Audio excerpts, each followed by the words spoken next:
c'est parti? OK. Bon.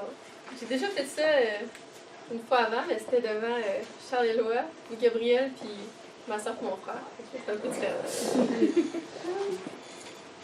C'est ça, j'aimerais ça vous partager une réflexion que j'ai faite basée sur ce que j'ai lu dans la parole, puis ce qui est aussi directement en lien avec ce qu'on a vu depuis quelques semaines.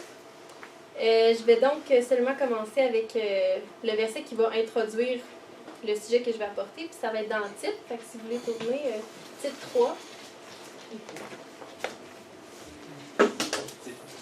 Titre. Ça va être le verset 3. Est-ce quelqu'un qui va vouloir le lire? Titre 3. 3, ouais. 3? Ouais. OK.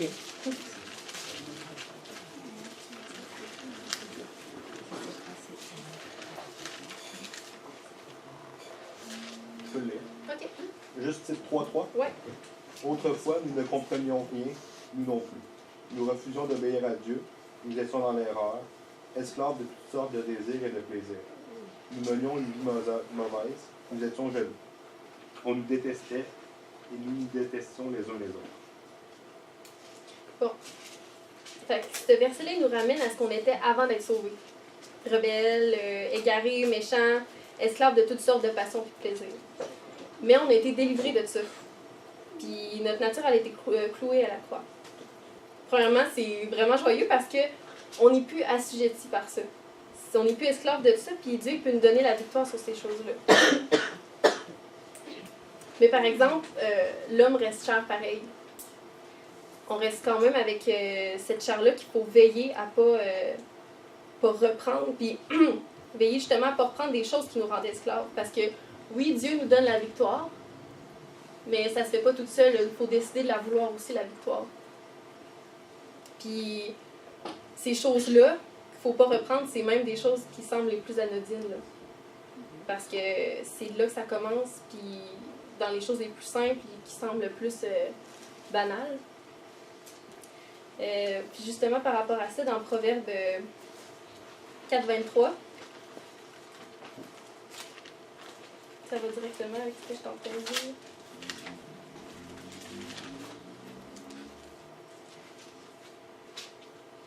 Je vais vous le lire.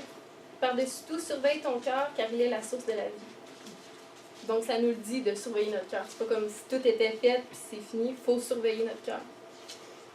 Donc, ce soir, je veux parler plus précisément de les loisirs, du divertissement. Ça, c'est le verset qu'on a lu. Puis, quelle place est-ce que ça prend dans nos vies puis dans nos cœurs? Puis la question c'est, est-ce qu'on est encore esclave de plaisir puis de passion?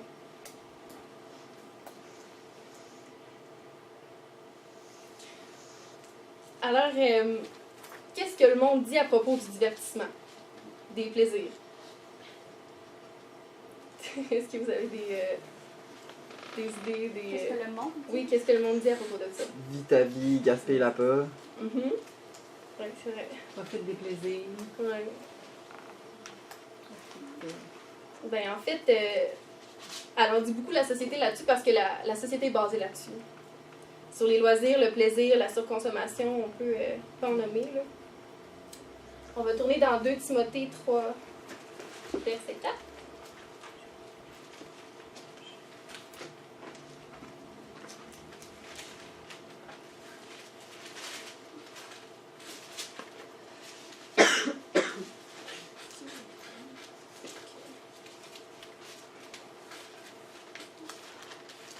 Est-ce quelqu'un qui voudrait le lire? Je peux le lire. Emportés par leur passion et enflés d'orgueil, ils seront prêts à toutes les trahisons. Ils aimeront le plaisir plutôt que Dieu. C'est ce que je voulais montrer, dire que ça dit clairement que les gens d'aujourd'hui, le monde, vont préférer le plaisir au lieu de Dieu. Puis, dans le monde, c'est ça qui se dégage par les gens. Que tu peux pas être heureux si tu n'auras pas de loisirs, pas de divertissement. Tu travailles pour t'offrir plus de choses, des voyages, peu importe. Tu travailles pour pas seulement à subvenir à tes besoins, ou encore moins parce que tu sais que le travail est une bonne chose. Là, je parle du monde dans la société. Puis ce qui motive les journées, c'est ce soir je vais aller faire telle activité, à ma pause je vais pouvoir regarder mon Facebook, dans 2 semaines j'ai telle activité, je vais faire telle affaire. Puis en rentrant du travail, c'est ça, je vais pouvoir regarder ma série télé, j'ai un temps libre, qu'est-ce que je pourrais faire d'autre. Tellement de choses qu'on peut faire autre que juste être content puis juste être avoir hâte de prendre un temps dans la parole pour écouter Dieu. Fait que là, j'ai plus dit qu'est-ce que le monde dit à propos du divertissement, puis qu'est-ce que Dieu en dit.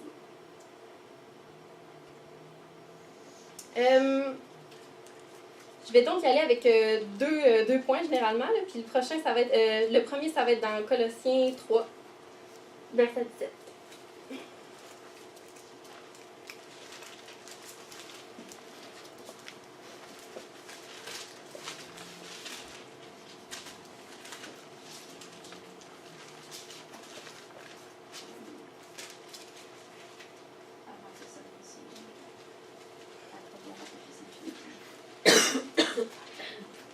Est-ce que quelqu'un d'autre voudrait le lire? Et quoi que vous fassiez en parole ou en œuvre, faites tout dans le nom de Jésus.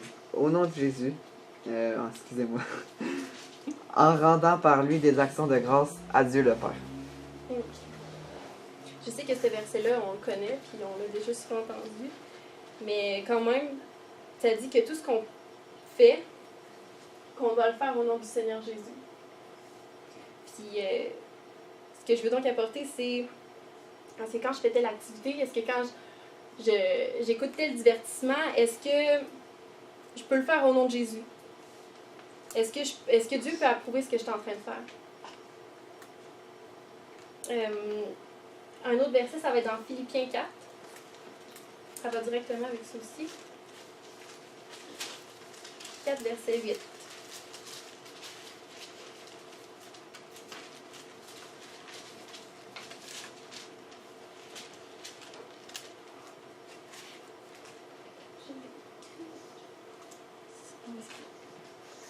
En tout cas, frères et sœurs, voici ce qui doit vous intéresser. Tout ce qui est vrai et mérite d'être respecté. Tout ce qui est juste et pur. Tout ce qu'on peut aimer et approuver. Tout ce qui est très bon et ce qui mérite des félicitations. Dans ce contexte-là, on parle plus de... Ma version, elle parle plus de, tout ce qui doit vous intéresser, mais je sais que ça n'a pas rapport plus à nos pensées. Mais quand même, ce qu'on regarde, puis ce à quoi on s'expose, c'est ça après qui rentre dans nos pensées. Donc, ça va directement, il y a un lien direct avec ce qu'on regarde et ce qu'on fait. Donc, je vais mettre l'accent sur tout ce qui est vrai, ce qui est pur. L'émission que je regarde, c'est à quoi je peux volontairement m'exposer sur mon fil Facebook. Là. Ça peut être ça. Là. Un sport qui ne reflète pas Dieu. Convoiter des objets, des vêtements sur un site internet, un jeu vidéo. Enlever le péché dans notre vie, ça va jusque-là. Qu'est-ce qui se dégage dans les divertissements qu'on fait, qu'on a dans nos vies? De quoi est-ce que ça nous nourrit? Est-ce que c'est d'immoralité, de grossièreté, de violence, de séduction, de futilité? Ou est-ce que ça me remplit plutôt de paix, de joie, de contemplation de la création de Dieu, d'énergie saine dans un sport? Je pense que la question, c'est plus, est-ce que ça me remplit de Dieu ou est-ce que ça me remplit du monde? Je veux quand même rajouter quelque chose d'important. Dieu n'est pas contre le fait qu'on prenne du temps pour se reposer puis prendre du bon temps justement pour pouvoir penser à autre chose de ce qu'on fait comme le travail. Là. Dans sa parole, il dit quand même, dans Ecclésiaste, mais un peu de repos au creux d'une main vaut mieux que 2 mains pleines de travail. D'un travail qui est course après le vent. Donc c'est bien de se reposer, c'est bien de prendre des temps pour se ressourcer. Là. Mais c'est plutôt qu'est-ce qu'on fait de ce temps-là.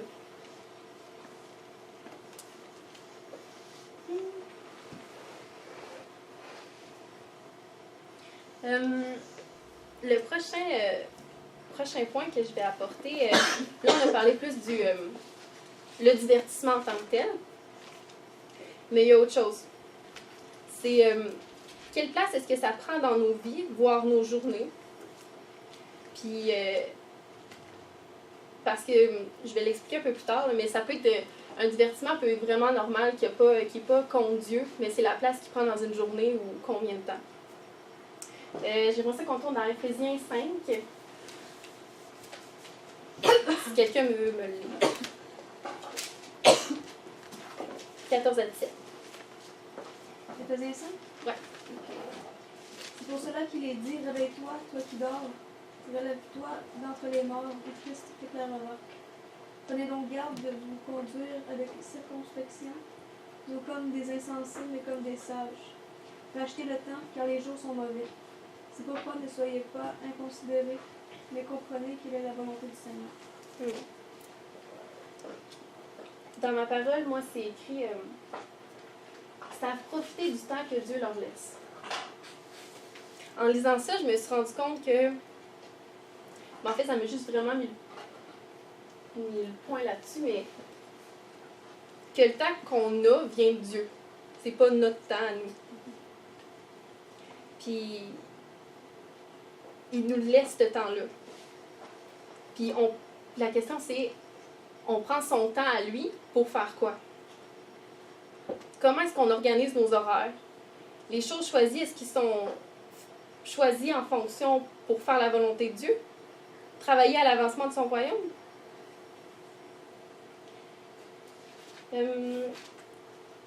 J'aimerais ça qu'on tourne dans 1 Jean 4.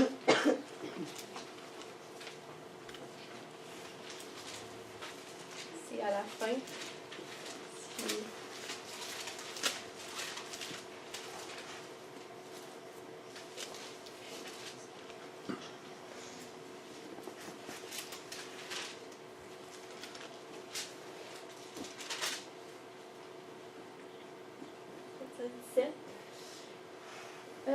Et nous avons connu l'amour que Dieu a pour nous, et nous avons cru à cet amour. Dieu est amour. Si quelqu'un vit dans l'amour, il vit en Dieu et Dieu vit en lui. Si l'amour est parfait en nous, nous pouvons être pleins de confiance le jour où Dieu nous jugera. Pourquoi? Parce que notre vie dans le monde ressemble à celle de Jésus-Christ. Je vais mettre vraiment l'accent sur le dernier bout, là, parce que notre vie dans le monde ressemble à celle de Jésus-Christ. Notre but, quand on se lève, quand le jour arrive, est-ce que c'est ça? Est-ce que c'est de ressembler à Jésus?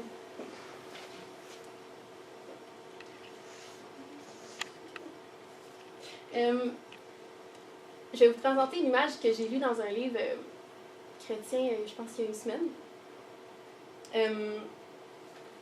C'est si on filmait une ou plusieurs de vos journées,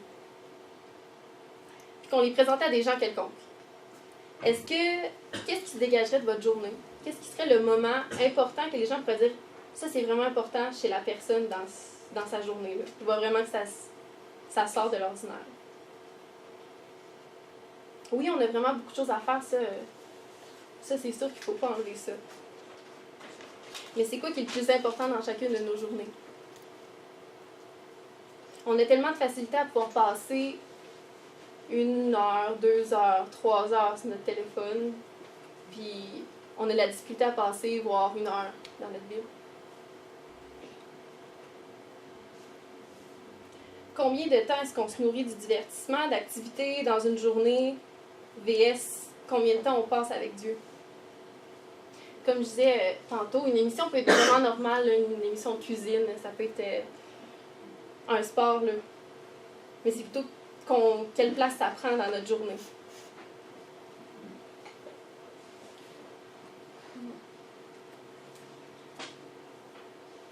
Tu sais, c'est la même chose un peu pour les voyages. Un voyage en tant que tel, c'est pas mauvais là, de partir pour pouvoir prendre des vacances et se reposer. Là. C'est quelle place est-ce que ça prend? Est-ce que c'est quelque chose qui est tout le temps dans ta tête? D'ailleurs aussi, un autre point important, on peut aussi n'avoir pas nécessairement de divertissement ou être aimer tant que ça, aller faire des divertissements, des loisirs, prendre du temps comme ça, mais on peut tout le temps être en train de faire quelque chose. C'est ça, on peut être en train tout le temps de faire quelque chose, puis ça aussi, ça laisse notre temps à ce qu'on fait, puis on enlève Dieu un peu. Là. Je vais vous présenter... Ah, non, c'est pas ça tout de suite. OK. On va tourner dans Luc 10.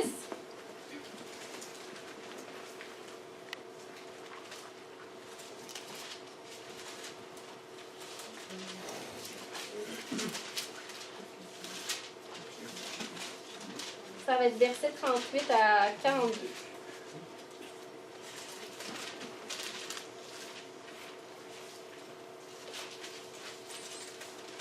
Est-ce que quelqu'un voudrait le lire? 28 à 42 ou 38 à 42? 38 à 42.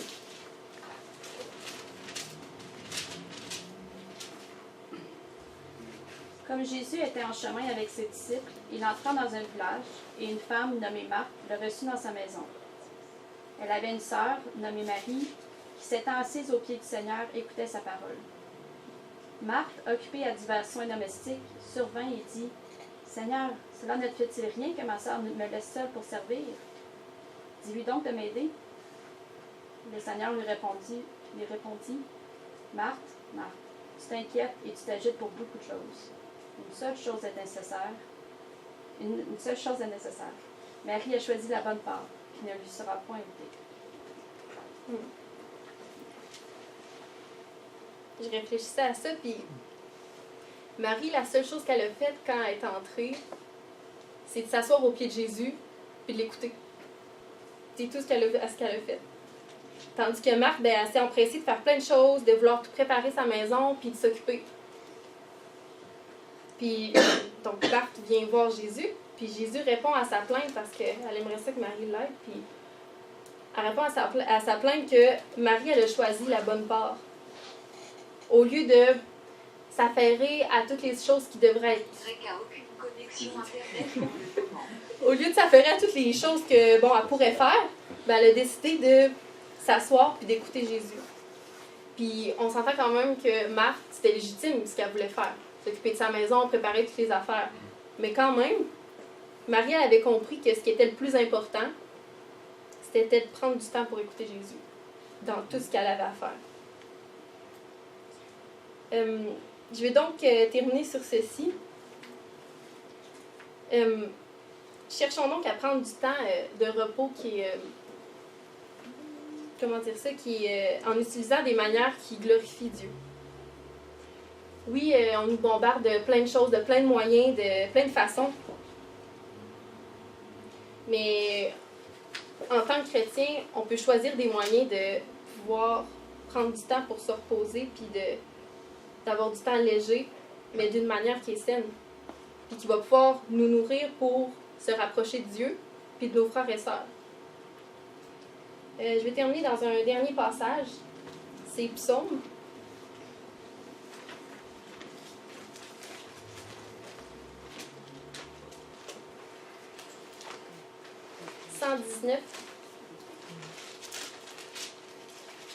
Verset 145 à 152.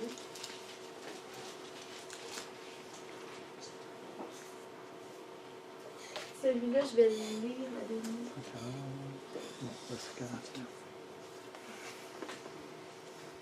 Seigneur, je t'appelle de tout mon cœur. Réponds-moi, je ferai ce que tu veux. Je t'appelle, sauve-moi et j'obéirai à tes ordres. Avant le lever du soleil, je t'appelle au secours. J'attends avec espoir ce que tu diras. Alors, avant la fin de la nuit, j'ouvre les yeux pour réfléchir à tes enseignements.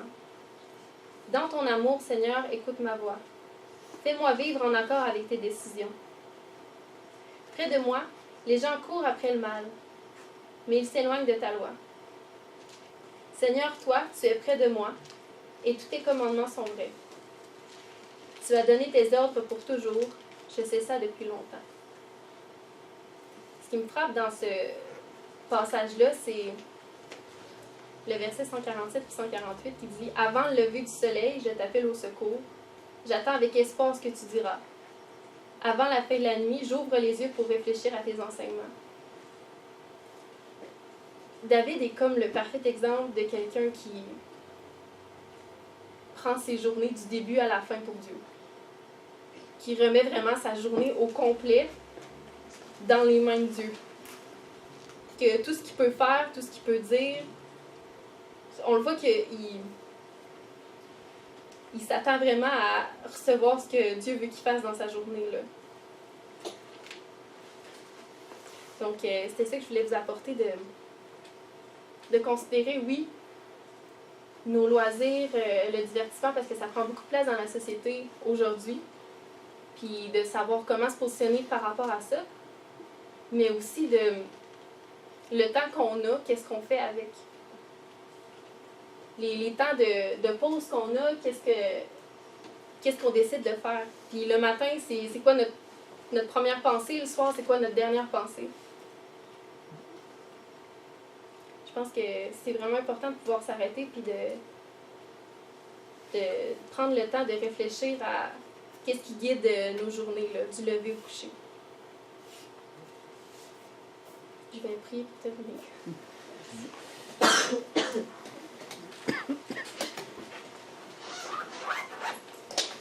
Seigneur, je te remercie parce que tu nous attires à toi. Seigneur, ton esprit nous parle, tu nous dis ce que tu veux qu'on fasse, Seigneur. Tu viens nous parler, Seigneur, tu viens nous montrer ton amour, tu viens nous guider. Père, je te remercie parce qu'on peut trouver en toi vraiment des voies qui sont parfaites. Seigneur, en mettant tout notre temps, toutes nos pensées à vouloir te servir, Seigneur, on peut goûter encore plus ton amour, Seigneur, on peut encore goûter plus qui tu es. Pouvoir goûter à ces promesses-là, Seigneur, que tu nous fais. Père, je te prie que ça soit réellement désir de nos cœurs, qu'on puisse goûter encore plus à qu'est-ce que tu veux nous donner, oui. Puis pouvoir voir à quel point tu es grand, Seigneur. À quel point toute gloire te revient à toi. Père, je te remercie pour le temps que tu nous laisses. Seigneur, c'est ton temps, c'est chaque seconde qui passe, Seigneur, il est à toi. Père, je te prie que ça puisse te glorifier, Seigneur. Qu'on puisse venir devant toi puis en disant qu'on a mené une vie, Seigneur, qui était fidèle, Seigneur, à ce que tu nous as enseigné, Seigneur. Au nom de Jésus. Amen.